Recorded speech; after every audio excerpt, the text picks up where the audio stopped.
سید کی بات چلی تو ایک سید کی بات بھی بتا دوں. سبحان اللہ, آل رسول کی کیا نسبتیں ہیں, آل رسول کی کیا محبتیں ہیں, آئے میں آپ کو بتا دوں. فضل بن ربیع کہتے ہیں کہ اس وقت کے بادشاہ نے مجھے خصوصی اپنی دربار میں بلایا, فضل بن ربیع, اور مجھ سے بڑے غصے میں تھے, تلوار لہرا رہے تھے بہت زیادہ, اور تلوار کو بار بار ان کی چمک سے میری آنکھیں چندھا رہی تھی. مجھ سے کہنے لگے ایک شخص کے بارے میں حکم ہے, اس کو ابھی گرفتار کر کے لے آؤ, اور اگر تو گرفتار کر کے نہ لایا تو یہ تلوار تیرے اوپر. میں نے پوچھا وہ کون ہے؟ کہا تم موسیٰ بن جعفر بن علی بن الحسین بن علی ابن ابی طالب کو جانتے ہو, یعنی امام موسیٰ کاظم کو جانتے ہو؟ میں جانتا ہوں. کہا ان کو گرفتار کر کے میرے پاس لاؤ, اور میں نے آج ان کو سزا دینی ہے, اور کوڑے مارنے والوں اور جلادوں کو بلا لیا کہ تیار رہو. یہ کوڑے مارنے والے بھی آ گئے, جلاد بھی آ گئے. میں حضرت امام موسیٰ کاظم کے گھر کی طرف روانہ ہوا. کھجوروں کے پتی بنی ہوئی ایک معمولی سی جھونپڑی کے دروازے پر پہنچا. وہاں آپ رہائش وزیر تھے. ایک حبشی غلام کھڑا تھا. میں نے اس سے کہا اپنے مالک سے ملنے کی اجازت طلب کرو. کہا کوئی اجازت نہیں, آپ آ جائیں. اندر گیا, دیکھا تو غلام کے ہاتھ میں مکراس تھا, مکراس کہتے ہیں کینچی سے, وہ آپ کی پیشانی اور ناک پر کثرت سجدہ کی وجہ سے پڑھنے والے گٹھے کاٹ رہا تھا. سجدوں کی کثرت کی وجہ سے. آل رسول کی نسبتیں سجدوں کے ساتھ ہیں, عبادتوں کے ساتھ ہیں. اگر سچا عشق ہے محبت آل رسول کا, تو وہ سچا عشق زندگی میں منتقل ہوگا. میں کہ سجدے کی وجہ سے آپ کی پیشانی اور ناک سے جو گوشت تھا وہ مکراس کینچی سے کاٹ رہا ہے غلام. میں نے امام کو سلام عرض کیا, آپ کو خلیفہ یاد فرماتے ہیں. فرمایا بھلا خلیفہ کا ہمارے ساتھ کیا تعلق؟ ہم فقیر وہ بادشاہ. اس نے کہا جی بہرحال آپ کو یاد فرماتے ہیں. اچھا, کہا کہ اگر ہمارے حبیب کملی والے کا فرمان ہمارے سامنے نہ ہوتا, ایک حدیث ہمارے سامنے نہ ہوتی, تو ہم خلفاء کا اکرام کریں, میں ہرگز نہ جاتا. چل پڑے. میں نے کان میں آہستہ سے عرض کیا حضرت ذرا غور سے سنیے گا اس واقعے میں آل رسول, اور آج کے مضمون کو میں ذرا, آج کے مضمون میں بھی آپ کو اس میں کچھ ملنے والا ہے, ابھی ملنے والا ہے, غور سے سنیے گا. میں نے کان میں عرض کیا کہ حضرت بادشاہ آپ کو سزا دینا چاہتا ہے, کوڑے مارنے والے اور جلاد تیار ہیں. میری دل میں محبت تھی آل رسول کی, اور پر بادشاہ کا میں غلام تھا. بادشاہ کی حکومت اور حکم بھی سامنے تھا, اور ادھر آل رسول کی حب اور محبت اور عظمت بھی سامنے تھی. یہ دونوں چیزیں سامنے تھی.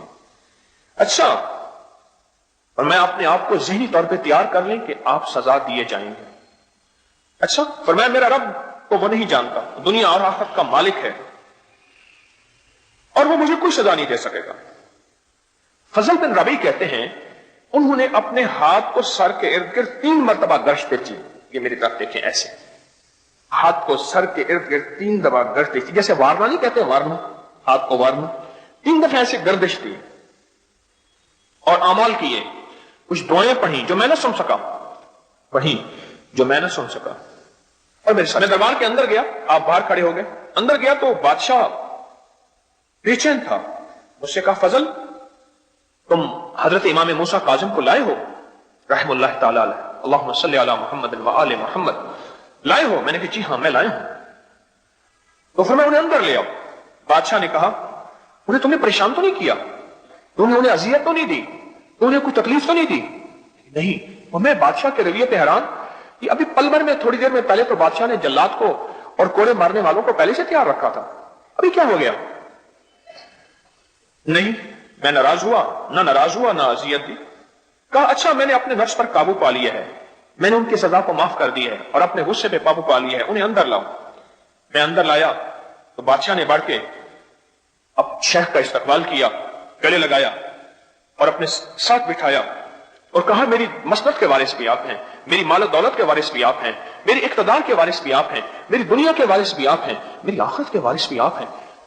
فضل بن ربیع کہنے لگے میں حیران کہ کیا ہو گیا پل بھر میں آنن فانن, یہ کیا ہو گیا؟